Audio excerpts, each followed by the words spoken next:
अस्सलाम वालेकुम and welcome to the show Behind the wicket with Moin Khan. मैं हूं आपका host Faisal Ilyas.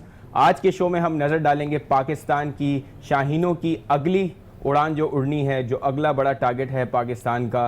South Africa में फुल सीरीज़ खेलनी है हमने, जहां 3 टेस्ट मैचेस, 5 वनडे इंटरनेशनल्स और 3 T20 का सामना करना है साउथ अफ्रीका में पाकिस्तान ने। और न्यूजीलैंड से सीरीज़ हारने के बाद हमारा क्या मोराल होगा, और सबसे इंपॉर्टेंट चीज़ कि हमने क्या टीम सिलेक्ट की है स्पेशली 3 टेस्ट मैचेस के लिए, जिसका पहला मैच 26 दिसंबर को बॉक्सिंग डे को स्टार्ट होना है साउथ अफ्रीका में। उस पर पूरा पैकेज देखेंगे। हमारे साथ में पाकिस्तान के साबिक कप्तान टेस्ट क्रिकेटर मोइन खान साहब। मोइन खान साहब, it's a tough challenge for Pakistan team, there are lot of changes in the squad, हमने कल भी डिस्कस किया। एक कंप्लीट पैकेज देखते हैं कि कौन से नए प्लेयर्स हैं who have become part of the team now, और फिर बात करते हैं कि क्या ये टीम काबिल है कि यूएई में हारने के बाद पाकिस्तान को कोई तारीखी फतह दिला सके साउथ अफ्रीका में। So let's see a package and then we'll start a discussion with Moin Khan साहब। Mir Hamza and Bilal Asif didn't make it to the final 16 that we've selected for South Africa tour. Khan साहब, आपको थोड़ा surprise दें कि ये 3 players team का हिस्सा ना बने, स्पेशली मीर हमजा जिनको एक मैच मिला था और अब वो टीम का हिस्सा नहीं है। डू यू थिंक कि वही रिवायत कायम हो रही है कि हम प्लेयर्स को लाते हैं, एक मैच खिलाते हैं, फिर अगले टूर पे नहीं ले जाते? Are you surprise with these 3 players not making into the final squad? I think ये रिवायत गलत है, और बगैर खिलाए किसी को जिनको आप पहले आइडेंटिफाई करते हैं कि ये बेस्ट प्लेयर है, बेस्ट स्क्वाड के प्लेयर हैं आपके, जो कि 15 या 16 रुकनी स्क्वाड का हिस्सा होते हैं, और उनको बगैर टेस्ट किए, इसी तरह साद को भी, मीर हमजा को भी एक टेस्ट मैच आपने ज़रूर खिलाया, बट एक फेयर चांस नहीं मिला इन लोगों को। इनको फेयर चांस देना चाहिए था before dropping in from the team, कि आपको पता लग जाता कि इनकी स्ट्रेंथ क्या है, वीकनेसेस क्या है। जिस तरह इमाम उल हक को चांस मिल रहा है, बिल्कुल ऐसे ही है, इमाम को चांस मिल रहा है। इमाम के लिए भी बहुत ही टफ सीरीज होगी, और अगर इमाम यहाँ पे क्लिक करते हैं इस सीरीज के अंदर, वो अच्छे रन करते हैं तो ही सर्वाइव करेंगे, और अगर वो नहीं करते तो मेरा नहीं ख्याल है कि आप सर्वाइव कर पाएंगे टीम के अंदर। ठीक है। रहा सवाल उन प्लेयर्स का जिनको बगैर टेस्ट किए हमने, वो मैं समझता हूँ कि ज्यादती है थोड़ी सी, उसको थोड़ा सा रिव्यू करना चाहिए था, इस सेंस में कि आपने बगैर खिलाए प्लेयर्स को लेके आए टीम के से ड्रॉप कर दिया उन लोगों को जिन्होंने डोमेस्टिक में परफॉर्म किया था, जिनकी परफॉर्मेंस को एक्नॉलेज करते हुए आपने टीम में उनको जगह दी थी। So very unfortunate for them. और जिस तरह हमने देखा कि आबिद की जिस तरह की फॉर्म थी, इसको भी हम यूटिलाइज कर सकते थे। So very unfortunate. हम देख रहे हैं कि 2 लेग स्पिनर को लेके जाया गया, उसमें बिलाल आसिफ को भी ड्रॉप किया गया, जो रिसेंट पास के अंदर बेहतर उन्होंने बॉलिंग की थी। एज एन ऑफ स्पिनर आपको एक वेरिएशन मिल जाती है, तो शादाब की जहाँ तक बात है, मेरा ख्याल है कि टेस्ट क्रिकेट के लिए अगर उनको अगेन फोर्सी किया जा रहा है और सोचा जा रहा है कि उनको टेस्ट मैच खिलाया जाएगा, तो मेरा ख्याल है कि अभी उनके लिए अभी भी मैं कहूँगा टू अर्ली है। उनको पूरा सीज़न नहीं खिलाया, अनफॉर्चुनेटली ये सीज़न भी ज़ाया कर दिया हमने। उनको पूरा फर्स्ट क्लास का सीज़न खिलाना चाहिए था, फिर गेज करनी चाहिए थी उनकी परफॉर्मेंस। अगर उनका बैकग्राउंड देखें आप फर्स्ट क्लास का, सो एज सच कोई इतना बड़ा या बड़ा सॉलिड कहना चाहिए पास नहीं है उनका परफॉर्मेंस वाइज। सो मेरा ख्याल है कि बिलाल आसिफ ने अभी रिसेंटली थोड़ी सी अच्छी परफॉर्म की थी, आपके पास वेरिएशन आ सकती थी, आप किसी लेफ्ट आर्म स्पिनर को ले सकते थे अगर आप समझते हैं कि कोई ऐसा है, बट अनफॉर्चुनेटली एक भट्टी के अलावा मेरा नहीं ख्याल कि कोई इस वक्त डोमेस्टिक सर्किट में ऐसा है जो सीजनड हो थोड़ा सा, जिसने खेली हुई first class cricket. So little unfortunate, but again एक आध ज़रूर मैं समझता हूँ सिलेक्शन हुई, बट ओवरऑल सिलेक्शन बेहतर है इसमें। लेकिन लोगों के लिए जितने भी प्लेयर्स सेलेक्ट हुए, फ़हीम अशरफ के लिए भी नेचुरली एक चैलेंज होगा अपने आप को प्रूव करना, अपनी सिलेक्शन को प्रूव करना होगा। इसी तरह तमाम बैट्समैन, स्पेशली मैं कहूँगा फ़खर को भी टफ टाइम मिल सकता है, यहाँ पे इमाम के लिए भी टफ टाइम होगा। साउथ अफ्रीका में गेंद सीम होता है, स्विंग होता है। सेंचुरियन आपको एक वाहिद ऐसा मेरा ख्याल है कि ग्राउंड ट्रैक मिलेगा, ग्राउंड मिलेगा जहाँ पे आपकी थोड़ी सी सिमिलर कंडीशन होती हैं as compare to other pitches like Durban. आप अगर केप टाउन देखते हैं, पीई देखते हैं, तो ये तमाम सीमिंग पिचेस हैं। पोर्ट एलिज़ाबेथ, ईस्ट लंदन, ये तमाम ग्रासी पिचेस होती हैं, सीम होता है यहाँ पे, सो एक वाहिद मुझे ऐसा लग रहा है सेंचुरियन जहाँ पे आपको थोड़ी सी सिमिलर कंडीशन मिलेगी अपने मुल्क से, तो वहाँ पे पाकिस्तान का चांस होगा। वहाँ पे आपके स्पिनर्स भी मुझे लगता है कि हैं। क्लिक कर सकते हैं। बिल्कुल सही है। Mohammad Rizwan wicket keeper batsman जो हैं, बैटिंग में अच्छी परफॉर्मेंसेस दे रहे हैं, कीपिंग भी बेहतर कर रहे हैं, फाइनली टीम का हिस्सा बने हैं। Do you think it puts Sarfaraz slightly under pressure, या आपको लगता है कि एक बैक विकेट कीपर होना चाहिए? हमने प्रीवियसली भी इस मौजू पे बात की थी, तो मेरा यही ख्याल था कि जब बड़ा टूर हो तो वहाँ जरूर ले दो विकेट कीपर्स, और स्पेशली कप्तान के ऊपर बर्डन होता है, उसको भी थोड़ा सा टाइम चाहिए रिलैक्स करने का। आई थिंक फेयर सिलेक्शन हुई है और अच्छी सिलेक्शन हुई है। नेशनली सरफराज के लिए भी जाहिर सी बात है, जब वो मैच खेलेंगे तो एक दबाव जरूर होगा, परफॉर्मेंस करने का दबाव, क्योंकि एक प्लेयर तो मौजूद है ना आपके पास, यू नो, तो सरफराज पे टाइम टू टाइम दबाव बढ़ता भी जा रहा है। और यही सरफराज की स्मार्टनेस है, खूबी है कि वो अंडर प्रेशर अच्छा खेलता है, you know. So may be ये चीज़ क्लिक करेगी और सरफराज की रजामंदी से ही, जाहिर सी बात है वो टीम के कप्तान है, रिजवान को भी उनकी रजामंदी से इंडक्ट किया। सो मेरा ख्याल है एक अच्छा मूव है, थोड़ा सा रेस्ट भी मिलेगा सरफराज को अगर साइड मैचेस होंगे, और नेट्स के अंदर भी जो भी सेशन होते हैं प्रैक्टिस, उसमें भी थोड़ा टाइम मिलेगा सरफराज को रिलैक्स करने का, इजी होने का, सोचने का मौका मिलेगा, ताकि वो अच्छी तरीके से प्लान कर सके अपने। बिल्कुल सही है। Mohammad Amir has again made it to the team, और कोई खातिर खा परफॉर्मेंस नहीं, एक 5 विकेट हॉल है उनका इस पूरे यू नो जब से वो टीम से बाहर रहे हैं। सो लेकिन इंप्रूवमेंट है उनके एक्शन में, उनके स्विंग में, जो हम डोमेस्टिक सर्किट से सुन रहे हैं। सो डू यू थिंक एक फास्ट बॉलर, जो एक आपका प्रीमियर फास्ट बॉलर, एक तरह से विकेट लेने वाला बॉलर है, वर्ल्ड क्लास बॉलर है, डू यू थिंक ये अच्छा मूव है कि आमिर को वापस? आई थिंक मूव अच्छा है बिल्कुल, और ये आमिर के लिए भी मेक और ब्रेक ही होगा, मैं ये समझता हूँ, बिकॉज कि आपने प्रीवियसली काफ़ी चांस दिए आमिर को, आमिर ने परफॉर्म नहीं किया था, इस वजह से आपने ड्रॉप किया। वो डोमेस्टिक में गए, 1-2 मैचेस खेले, वहाँ पे विकेट नहीं, थोड़ा सा रिदम में वापस आए। सो जो कंडीशंस हैं हम फेस करने जा रहे हैं, उसमें आमिर जैसे बॉलर की ज़रूरत थी टीम में। सही है। हम जुनैद खान को भी ले सकते हैं, लेकिन उनकी इंजरी का प्रॉब्लम चल रहा है काफ़ी अरसे से, कुछ ना कुछ इंजरी रहती है, but I think fair choice. But उनके लिए एक बहुत होगा, मैं समझता हूँ आमिर के लिए, बिकॉज के वो ऑलरेडी ड्रॉप हो के दोबारा कम बैक कर रहे हैं, you know. So come back करने में आपके ऊपर प्रेशर होता है, अगर आप उस प्रेशर को सस्टेन करना चाहते हैं, आपको सिचुएशन कंडीशंस को अडॉप्ट करना पड़ेगा जल्दी, और उसमें जल्दी ढलना पड़ेगा और एंजॉय करना पड़ेगा अपनी परफॉर्मेंस। और एक इनर आपकी एक इंस्टिंक्ट होती है जिसमें आप फाइट कर रहे होते हैं, यू नो, अपने आप को एक पॉइंट जो प्रूफ कहते हैं ना, जिसे करना। फ़खर को खिलाया जाए इमाम के साथ टू बिगिन विद, और लेटर ऑन अगर इनमें से कोई भी नहीं चलता तो जाहिर सी बात है फिर आपको थर्ड ओपनर शान मसूद को चांस देना होगा। और शान के लिए भी, सबके लिए मैं तो कहूँगा चैलेंज है ये टूर, बिकॉज कि ये बड़ा टूर है। यहाँ पे पाकिस्तान की परफॉर्मेंस प्रीवियसली अच्छी नहीं हुई, यू नो। सो एक चैलेंज, एक अपॉर्चुनिटी, अपॉर्चुनिटी की तरह लेना होगा तमाम प्लेयर्स को। अगर वो अपॉर्चुनिटी समझ के लेते हैं तो मेरा ख्याल है कामयाब होंगे। और अगर वही डिफेंसिव अप्रोच रही कि यार क्या होगा, क्या नहीं होगा, कैसे खेलेंगे, तो ये जब डाउट आ जाएंगे माइंड में तो मेरा नहीं ख्याल है कि फिर पाकिस्तान टीम परफॉर्म कर पाए। तो आप ये कह रहे हैं कि अभी भी आपकी फर्स्ट चॉइस है जो है वो इमाम और फ़खर जमान होंगे, और Shan Masood will be second choice, कि अगर आपके जो फर्स्ट चॉइस में से फेल करते हैं तो फिर आप शान मसूद की तरफ बिल्कुल जाएंगे? I think depending on the injury के उसकी इंजरी का क्या हाल है, और अगर वो सिलेक्ट हुए तो यकीनन फिट होंगे, तभी सिलेक्ट हुए। सो प्रीवियसली अगर देखा जाए रिसेंट पास में रन उन्होंने ही किए, तो आई डोंट थिंक सो कि कोई भी कप्तान उनको एकदम शान मसूद को खिला दे वहाँ पे, अनटिल अनलेस के कोई ऐसी इंजरी हो जाए दोनों में से एक को, तो फिर चांस बनता है। अदरवाइज मेरा ख्याल है कि फर्स्ट चॉइस फ़खर जमान और इमाम ही बनते हैं। ठीक है। खान साहब ने बहुत बारहा बात की और आपने हमेशा कहा कि हमारा बैटिंग जो ऑर्डर है वो सही है। आपको क्या अब की परफॉर्मेंस के बाद आपको लगता है कि थोड़ा सा, खैर फ़खर के आने से थोड़ा सा सिचुएशन तो चेंज हो जाती है, वो तेज़ खेलते हैं, वरना ऐसा था कि आपके शुरू के 4 प्लेयर्स बहुत स्लो खेलते हैं। आपको ऐसा लगता है कि Babar can still be you know checked on number 3 spot? आपको लगता है कि आप अजहर अली को थोड़ा नीचे ला सकते हैं?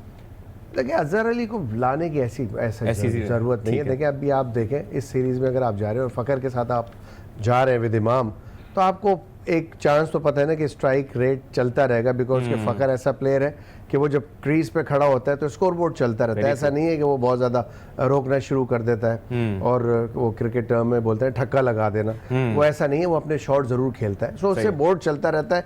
सो जो बाहर पाकिस्तान के लिए बड़े बड़े टेस्ट क्रिकेट में स्कोर किए हुए, सही बात है, तो आप उनके साथ जा सकते हैं। बाबर को नंबर 4 और असद को नंबर 4, हारिस सोहेल अगेन आपके पास चांस है because he is a left hander batsman. अगर आपके ऊपर से लेफ्ट हैंडर साथ चला आ रहा है, अगर दोनों लेफ्ट हैंडर ऊपर से आउट हो जाए, देन आप बाबर सोहेल को भेज सकते हैं, यू नो, हारिस सोहेल को भेज सकते हैं।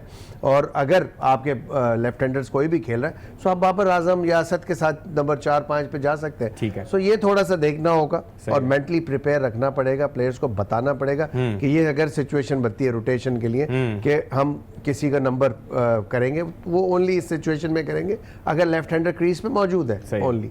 खासा आपको लगता है कि हम टेस्ट क्रिकेट में जो है बहुत ज़्यादा रिजिडिटी करते हैं in terms of selecting players और ज़्यादा चांसेस हम नहीं लेते बिकॉज हम थोड़े डरे हुए होते हैं, लेकिन अगर हम देखा जाए तो हम डरे डरे भी खेल के हम हार ही रहे हैं। सो डू यू थिंक कि थोड़ा सा ब्रेव डिसीजन लेने पड़ेंगे, थोड़ी सी सिलेक्शन में फ्लेक्सिबिलिटी दिखानी पड़ेगी, थोड़े से लोगों को ट्राई करना पड़ेगा and you can go with Shan Masood as a first choice as well? या आपको लगता है कि अभी भी हम पहले टेस्ट मैच में एटलीस्ट प्रोटेक्टेड जाए? ब्रेवरी ये नहीं होती कि आप चांसेस लेना शुरू कर दें। ब्रेवरी ये होती है कि आप सही चांस लेने की कोशिश करें कम से कम। आपको पता होना चाहिए कि what is good, what is bad for the team and what is right for the team, you know. So ये बड़ी इंपॉर्टेंट चीज़ होती है। अगर आप ये बोलें कि अभी आप डायरेक्ट शान मसूद को खिला देंगे, भाई क्यों शान मसूद को खिला देंगे? लॉजिक भी नहीं बनती ना कि आपका एक ओपनर मौजूद है टीम के अंदर, ठीक है, दूसरे को जिसकी मैं बात कर रहा हूँ उसने रिसेंट पास में रन किए हैं, तो फर्स्ट चॉइस तो ऑटोमेटिकली वही बनती है, ठीक है। वो टेस्ट भी हो जाएंगे, इमाम का भी टेस्ट है, इमाम को पूरा चांस देना चाहिए इस सीरीज के अंदर ताकि क्लियर पिक्चर आ जाए ना इमाम के सामने। उनके लिए जो क्रिटिसिज्म हो रहा है, आई थिंक कि उनको खुद भी समझाना चाहिए अपने भतीजे को, और उनको इमाम को खुद ये चैलेंज लेना चाहिए कि भाई I have to prove a point, you know, कि अगर मेरी वजह से मेरे चाचा के ऊपर सवालात उठ रहे सो नहीं उठने चाहिए, बिकॉज कि I am a deserving player और डिजर्विंग प्लेयर हमेशा फाइट करते हैं। तो यही करेज होनी चाहिए प्लेयर्स के अंदर। सो मेरा ख्याल है ये कॉम्बिनेशन अच्छा होगा पहले कि आप शान को एज अ थर्ड ओपनर रखें और इन दोनों को पहले चांस दें। Alright, on this note we'll go for a break. वापस आएंगे हम आप भी क्योंकि हम बात करेंगे सरफराज अहमद की, जो हम अपने शो पे कभी मिस नहीं करते, और प्रोफेसर हफीज साहब के हवाले से बात करेंगे। तो stay with us, we'll be right back.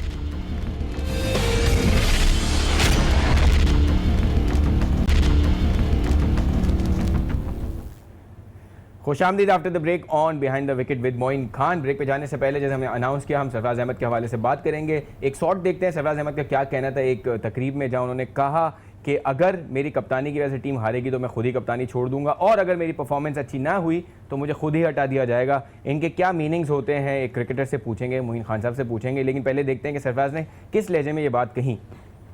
इतना अच्छा तो बोलते हैं कि जब टीम हारती है तो बोलते हैं कप्तान की वजह से हार गई, और जब जीतती है तो बोलते हैं टीम ने अच्छा परफॉर्म किया। हमने तो खान साहब कभी ऐसे नहीं बोला, हमने तो हमेशा बोला यार कप्तान अच्छा है इसी वजह से टीम जीत रही है। एनीवेज, बट सेइंग कि अगर मैं अच्छा परफॉर्म नहीं करूंगा तो मुझे खुद ही हटा दिया जाएगा, क्या कैसे समझना चाहिए इस चीज़ को? आई थिंक देखें, जब भी आप कोई सीरीज़ हारते हैं एक प्रेशर ज़रूर होता है, और आपको नेचुरली सवालात भी बहुत ज़्यादा होते हैं। सो आप नेचुरली अपने जितने भी इनर होता है वो निकाल के पेश करते हैं लोगों। अननेसेसरी क्रिटिसिज्म में प्लेयर्स का दिल दुखता है, यू नो। सो जो इनकी बातों से ऐसे लगा, मुझे भी ऐसे लग रहा है कि थोड़ा सा डिप्रेस हुए हैं कि अननेसेसरीली हम जो है कप्तानी को एक कंट्रोवर्सी बनाए हुई है, हमने उसको क्रिएट किया। जब जीतते हैं तो सरफराज ठीक होता है, जब हारते हैं तो कप्तान सही नहीं है। आई थिंक ये कोई ऐसी बॉल मिलती है आप मारते हो उस पर भी आउट हो जाते हैं आप, you know. So situation change होता है, आपको ऑल द टाइम फाइट करनी पड़ती है। ये गेम ही ऐसा है, यू नो। आप कहीं भी रिलैक्स नहीं हो सकते, कोई भी फॉर्मेट हो आप रिलैक्स नहीं हो सकते। आपको ये प्रेशर लेना है, और प्रेशर किस तरह लेना है, उसको एंजॉय करके लेना है कि आप उस प्रेजेंट मोमेंट को एंजॉय करें।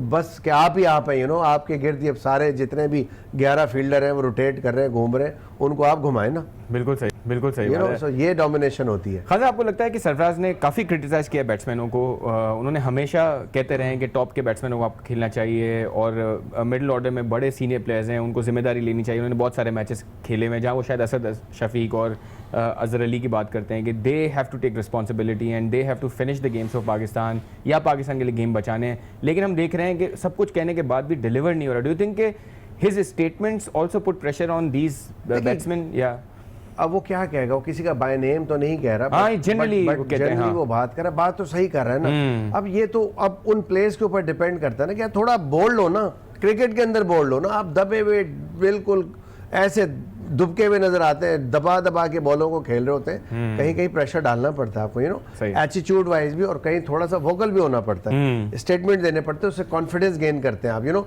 जब आप कोई बात करते हैं मीडिया में आके, उसका पास रखना पड़ता है आपको, यू नो। आपके अंदर करेज पैदा होती है खुद, यार मैंने अगर ये स्टेटमेंट दिया तो then I have to prove myself, you know. So अगर आप बिल्कुल दुबके रहेंगे, छुपे रहेंगे, बचते रहेंगे, बस आए अपनी बैटिंग की, तो उससे आपकी अप्रोच का पता लगता है। सो पाकिस्तान टीम में मिडिल ऑर्डर में मैं समझता हूँ ऐसे थोड़े से अप्रोच वाले प्लेयर्स की ज़रूरत है। यही हो सकते हैं क्योंकि ये बेस्ट प्लेयर है इस वक्त मिडिल ऑर्डर के, ये और बेहतर हो सकते हैं। सही। खान साहब, हमने अपने सोशल मीडिया पेजेस पे देखा है कि बहुत सारे लोगों ने क्वेश्चन किया कि हमने ग्रांट फ्लावर के बारे में बात नहीं की, जो बैटिंग कोच हैं पाकिस्तान के, और उनकी परफॉर्मेंस देखा जाए तो जाहिर है जिस तरह बैटिंग आपकी परफॉर्म करेगी उसी तरह उनकी परफॉर्मेंस देखी जाएगी। So it's been a dismal performance from the batting coach, because ना टेलेंडर्स रन कर रहे हैं, ना ऊपर के प्लेयर्स कर रहे हैं, ना मिडिल ऑर्डर कर रहे हैं। So do you think now is the time to look for any other batting coach, या आपको लगता है इससे कोई फर्क नहीं पड़ेगा? ये सब अच्छा, कहानियां और बातें हैं सिर्फ करने की। बात ये कि जो बंदा मैटर करता है, अगर उसकी अप्रोच ही नहीं है परफॉर्म करने की, रन करने की, तो दुनिया का बेहतर से बेहतर कोच लगा दे, कोई फर्क नहीं पड़ने वाला। ये हर इंडिविजुअल के ऊपर डिपेंड करता है फैसल, कि आप how you approach your self, how you approach the game, अपनी बैटिंग में क्या आपकी सोच रखते हैं, आपने क्या स्टैंडर्ड छोड़ना। मैं हमेशा स्टैंडर्ड्स की बात करता हूँ कि आप किसी से कम्पीट तो करें ना। आप कर रहे होगे यार, मेरा हदफ ये टॉप प्लेयर है, इसने टॉप रन किए हुए इस सीरीज में, मैंने बस ये कम्पीट करना है इससे। सो ये करेज होती है आपके अंदर, ये अप्रोच आप इसी तरह गेम में करते हैं। अगर बेस्ट बॉलर आपके ओपोनेंट में नजर आपको डिटर्मिनेशन हो रहा है, यार इससे मैंने आउट नहीं होना, पूरी टीम भले आउट हो जाए, इससे मैंने नहीं होना। ये जो कंट्रीब्यूशन होता है ना, ये थिंकिंग जो होती है हर प्लेयर की, अगर ये हो, यही मैटर करती है। इसी से टीम वर्क आता है। और अगर आप हल्के आ जाए कि यार वो बड़ा फास्ट बॉलर है, इसको तो मुझे बहुत मोहतात होकर खेलना पड़ेगा, तो सिर्फ अप्रोच सोच का फर्क आ जाता है। बिल्कुल सही है। हम एक ब्रेक पे जाएंगे, ब्रेक के बाद आप हमें वापस जो हम हफीज़ के बारे में बात करेंगे। सो ब्रेक के बाद वापस आते हैं, stay with us.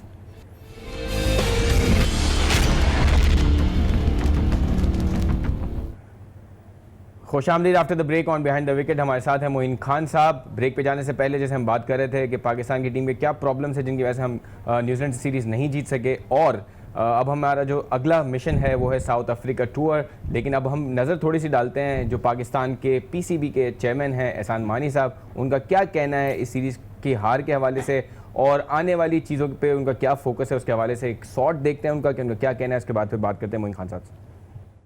Alright, so very interesting comments about a lot of the things. लेकिन सबसे इंपॉर्टेंट कमेंट मुझे जो लगा वो सबसे आखिर में जो उन्होंने कहा कि हम पीसीबी को प्रोफेशनल बनाएंगे, एक सीईओ लाके। सो मोइन खान साहब, हम तो जब तब्दीली सरकार आ रही थी हमने कहा कि खर्चे कम होंगे, खर्चे काफ़ी बढ़ते जा रहे हैं। एक साहब को आप फिर एक फॉरेनर को ला रहे हैं, ऑलरेडी आपकी पूरी टीम जो है वो फॉरेनर से भरी पड़ी है, एक और फॉरेनर आ रहे हैं जो अच्छा खासा 20 लाख का पैकेज लेंगे। सो डू यू थिंक कि नई हुकूमत के आने के साथ ये इतने सारे लोगों का ऐड होना, क्रिकेट कमेटी बनना, do you think it's a slightly surprise for all of us? देखिए, चीज़ें बेटर होती हैं तो वाई नॉट। कोई भी है वो चाहे 10 लाख रुपए तनख्वाह लेता है या 20 लाख रुपए तनख्वाह, ऐसी आई थिंक कंट्रीब्यूटिंग समथिंग, तो व्हाई नॉट, ठीक है, कोई ऐसी बात नहीं है।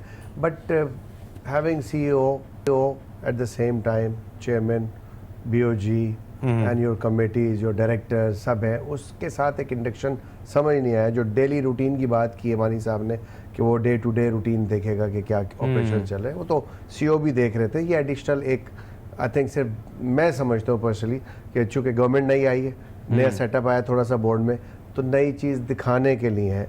बट क्या इससे फ़र्क पड़ेगा वो हमें पता लग जाएगा कि क्या हो रही है, क्योंकि वसीम नो डाउट काउंटीज़ का उनको ज़रूर तजुर्बा होगा, बट पाकिस्तान की पॉलिटिक्स में वो किस तरह अपने आप को एडजस्ट करते हैं, कितनी उनके पास पावर्स होंगी, कितना लोग उनको चलने देते हैं। सो ये तमाम चीज़ें हैं, क्योंकि यहाँ पे बहुत से ऐसे अनासर हैं जो नए आने वालों को एडजस्ट ही नहीं होने देते, जो 20-20 साल से क्रिकेट बोर्ड में मुंसलिक है।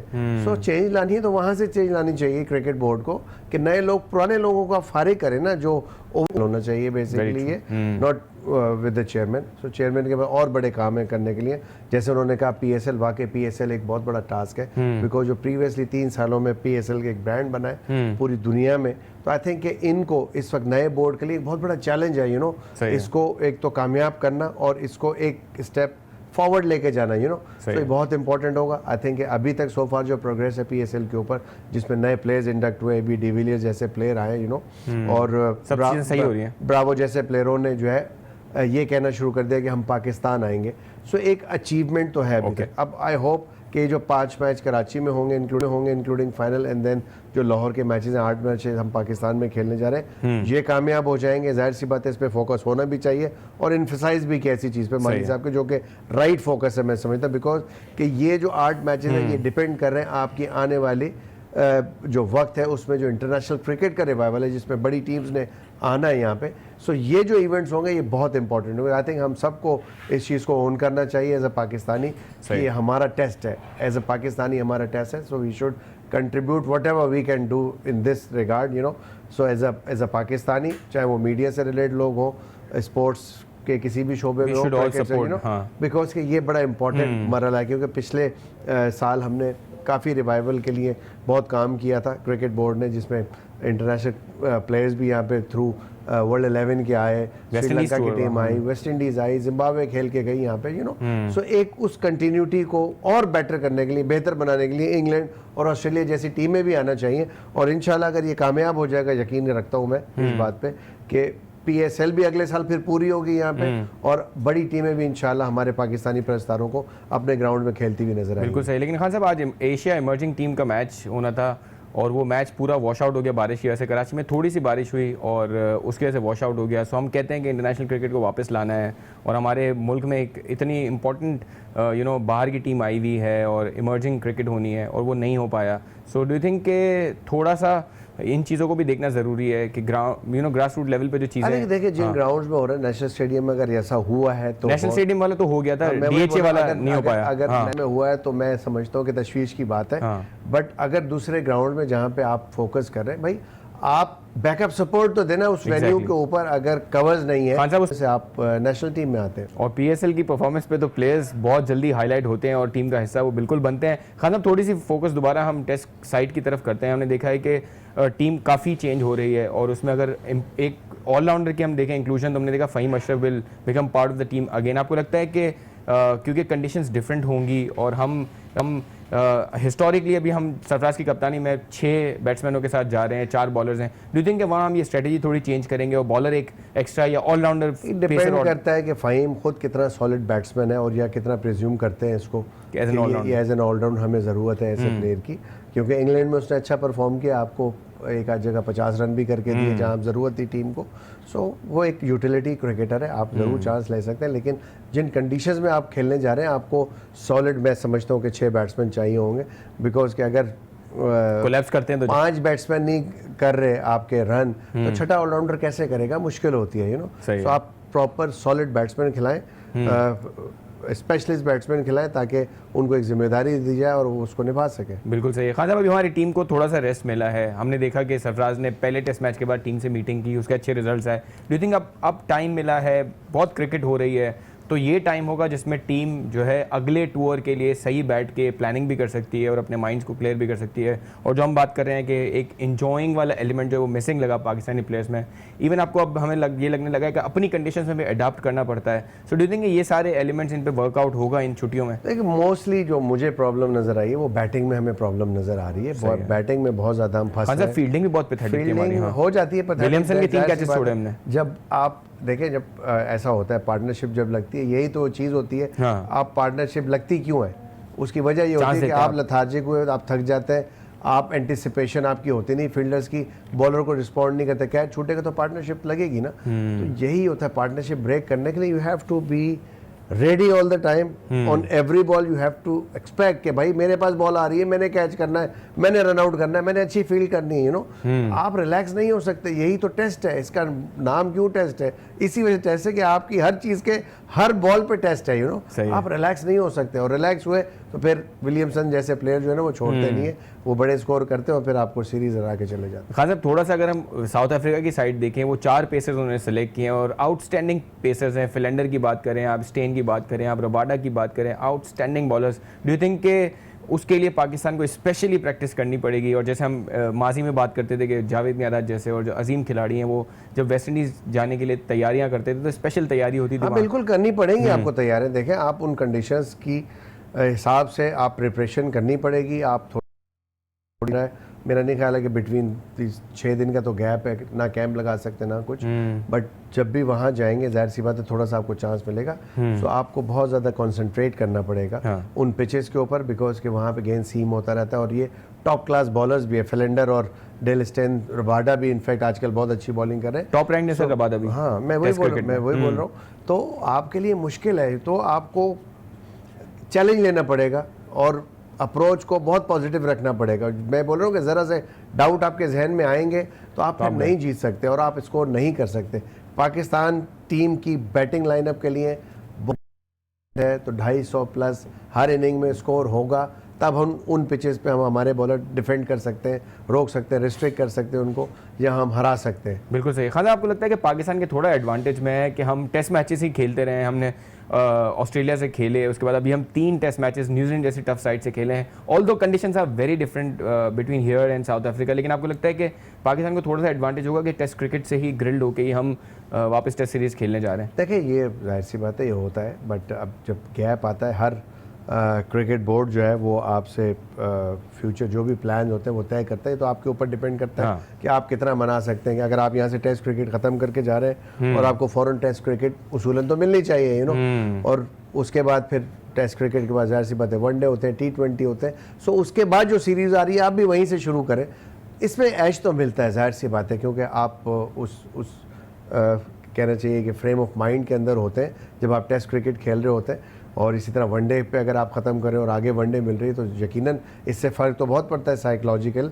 सो ये डिपेंड करता है कि आपके जो इंटरनेशनल सेक्रेटेरिएट है जो कि जो टूर ऑर्गेनाइज करता है और जो इनपुट लेता है कप्तानों से, सो वो कितना मनवा सकता है उस क्रिकेट बोर्ड को, कितना नहीं मनवा सकता, या उस क्रिकेट बोर्ड के ऊपर कितना फिजिबल है कि वो कौन से दिन आ रहे हैं, कौन से त्यौहार आ रहे हैं, कब उन्होंने, ये बहुत सारी ऐसे फैक्टर्स होते हैं। सो हम लकूने ढूंढना चाहें तो बहुत ढूंढ सकते हैं, लेकिन बहुत ईजी है, बट उनके भी कुछ ना कुछ ऑब्लिगेशंस होती हैं। तो उनको बेसिकली दोनों मिलके जो है वो कोशिश करते हैं कि जो भी बेटर हो सके वो कहीं ना कहीं आपको सेक्रीफाइस कभी दूसरे बोर्ड को करना पड़ता है तो कभी आपको करना बिल्कुल पड़ता है। सही। पंगाना का शुक्रिया अदा करेंगे, व्यूअर्स का भी शुक्रिया अदा करेंगे और आपसे मुलाकात होगी बिहाइंड द विकेट में अगले हफ्ते। So keep watching our show and our channel.